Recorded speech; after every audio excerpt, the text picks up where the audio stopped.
Hello, Clifton parents and guardians. The countdown has begun. We are moments away from reopening on Monday, April 19th for cohort A. Of course, everyone else will be with us in cohorts B and C, but we're really, really excited that this day has finally come. And we wanted to leave you this weekend with another video to walk you through expectations. We will also include the link to this presentation in our post on Parent Square so you can go back and revisit the detail and spend time with the information because we know it's a lot. So hang on to your hats. Here we go. So health screening is a very important part of the process of re-entering campus and needs to be completed every single day. So all parents are required to complete the health screening questionnaire on Parent Square before your child enters the Clifton campus.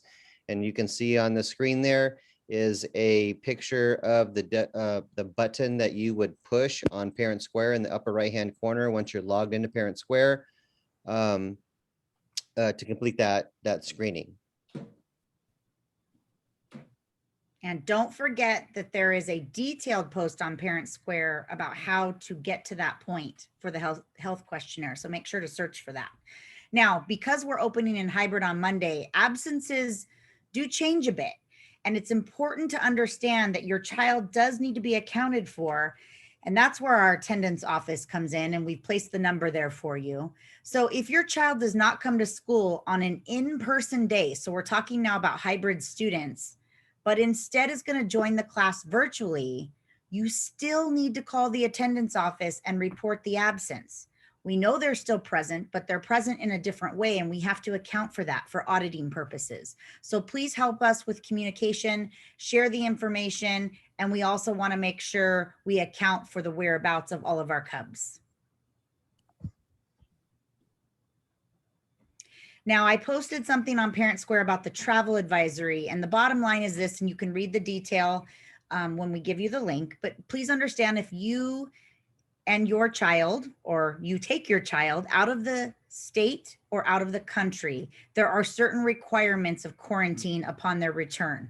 So make sure that you're familiar with this process. Please, please communicate if it applies to you, meaning you've left the state or the country. We want to make sure that we are creating the safest environment possible for all of the students and all of the staff.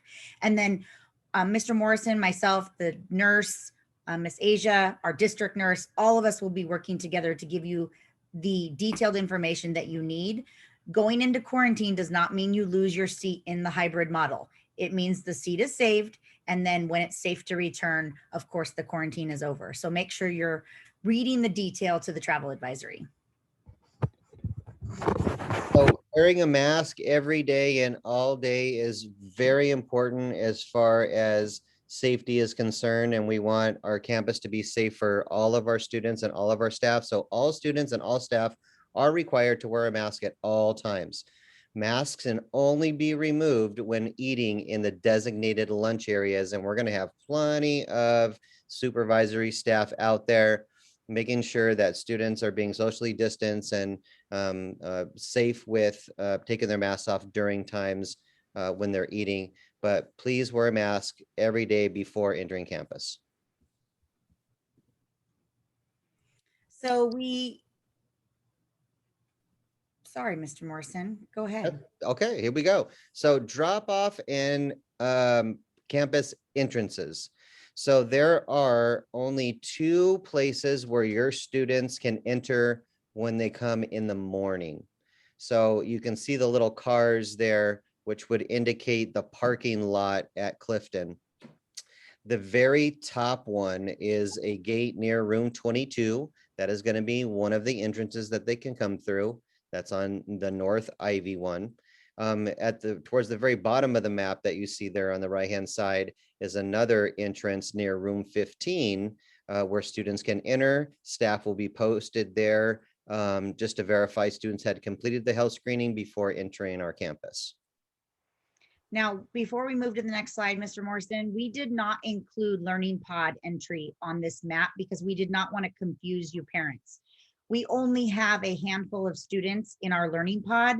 So if you registered your child for a learning pod, you will receive specific information about their pod entry, which is on the South Side campus on Palm. Chromebook devices, a must-have for every child every single day, does not matter which cohort you're in. So students coming to campus, they must bring their Monrovia Unified issued Chromebook fully charged and with their charger. We will have charging stations in every room should they need to reboost their device. And we need to make sure all students are following all technology rules and protocols while in their classrooms and during unstructured time of break and lunch. So PE is going to look a little bit different. Locker rooms are going to be closed, so students are not going to be required to change. So since that's not going to be required, it's going to be imperative that students are wearing comfortable clothing to exercise in. And they should also wear athletic shoes. They're not going to want to run in dress shoes or sandals. Athletic shoes are going to be required so that students are prepared to exercise in a safe way. It's going to be a really good idea to stay hydrated, and bringing a refillable water bottle is going to be a great idea. We do have touchless water bottle refilling stations throughout the campus that they can refill their water bottles with. And so let's keep PE rolling, and let's keep those kids exercising. So meals, we will have the ground with those decals that you see to signify the importance of social distancing when students are picking up their meals. But bottom line is students may, of course, bring their own snack and food with them to school. Of course, it has to only be eaten during the designated break times. But every student is entitled to take advantage of the grab and go lunches, and it's going to be a quick grab and go line where students are standing on those decals. Mr. Morrison and I will be supervising. They will walk through that line, be handed their bag from the food service staff, and it will be lunch for that day and breakfast for the following. Now, there are 4 areas on campus that we talked to the students about in their assembly on Thursday, and they will be shown where they can eat and sit socially distanced from their groups of friends and enjoy time together, and that very important socialization we know they've all been missing. This time is the only time that they may take off their masks, and it has to pertain to eating. So once that meal has been consumed, that mask goes back on, and that's why we have extra supervision around campus to help send reminders to all of the students about the importance of safety.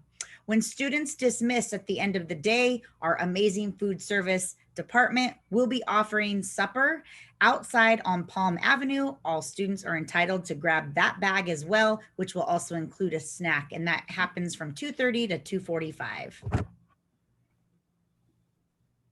So school dismissal, when the bell rings at 2:25, students are to exit campus immediately unless they have an invitation from one of their teachers to stay for office hours for specific reasons. There are 3 exits that students may dismiss from. If you look to the map to your right, starting towards the upper or the middle left, they can go out the Ivy Gate near room 15. They can exit out the main office building doors, the front doors. And lastly, at the bottom of your screen on the map there, the exit on Palm Avenue where supper will be served. We're asking that students do not loiter on campus, and they do not congregate with each other on the perimeter of the school. We want to keep this safe and an efficient way for them to exit the campus so we can keep this going and everybody's safe, and we're excited for them to return.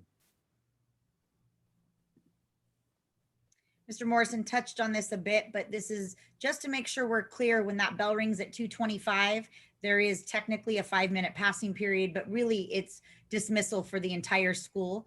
There will be specific students who are being asked to meet with their teachers. Particularly English learners are one group of students, but there are more.